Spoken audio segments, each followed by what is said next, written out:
আসসালামু আলাইকুম। যে বলায় দেখেন, বলা কিছু সাংবাদিকের উপরে কিছু লোক কিছু দখল করতে যায়, সাংবাদিকের ভিডিও করতে যায়, তারপর সাংবাদিকের উপরে হামলা চালাইছে।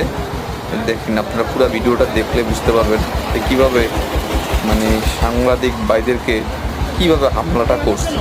এটা আপনারা দেখলে বুঝতে পারবেন বিষয়টা কীরকম হয়েছে। ঠিক আছে, এটা খুব আমাদের বলার মানুষের জন্য খুব মানে দুঃখ আমরা প্রকাশ করছি এবং মানে খুবই খারাপ একটা বিষয়। ঠিক আছে, যাই হোক, ওনাদের বিষয়ে সবে আইনগতভাবে পুলিশ প্রশাসন ব্যবস্থা নিবে।